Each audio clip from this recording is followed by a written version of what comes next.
بسم اللہ الرحمن الرحیم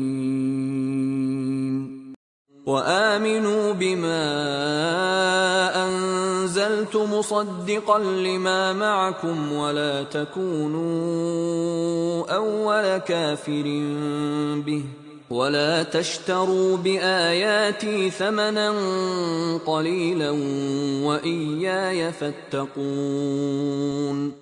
اور میں نے جو کتاب بھیجی ہے اس پر ایمان لاؤ، یہ اس کتاب کی تائید میں ہے جو تمہارے پاس پہلے سے موجود تھی، لہذا سب سے پہلے تم ہی اس کے منکر نہ بن جاؤ، تھوڑی قیمت پر میری آیات کو نہ بیچ ڈالو اور میرے غضب سے بچو۔ وَلَا تَلْبِسُوا الْحَقَّ بِالْبَاطِلِ وَتَكْتُمُوا الْحَقَّ وَأَنْتُمْ تَعْلَمُونَ۔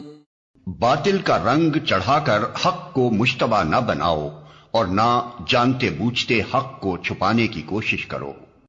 وَأَقِيمُوا الصَّلَاةَ وَآتُوا الزَّكَاةَ وَارْكَعُوا مَعَ الرَّاكِعِينَ۔ نماز قائم کرو اور زکوٰۃ دو، اور جو لوگ میرے آگے جھک رہے ہیں ان کے ساتھ تم بھی جھک جاؤ۔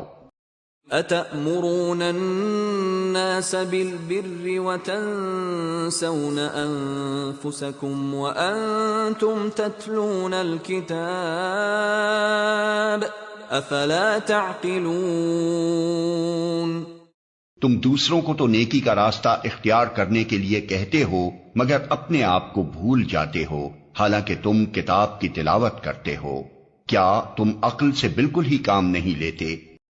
وَاسْتَعِینُوا بِالصَّبْرِ وَالصَّلَاةِ وَإِنَّهَا لَكَبِيرَةٌ إِلَّا عَلَى الْخَاشِعِينَ۔ صبر اور نماز سے مدد لو، بے شک نماز ایک سخت مشکل کام ہے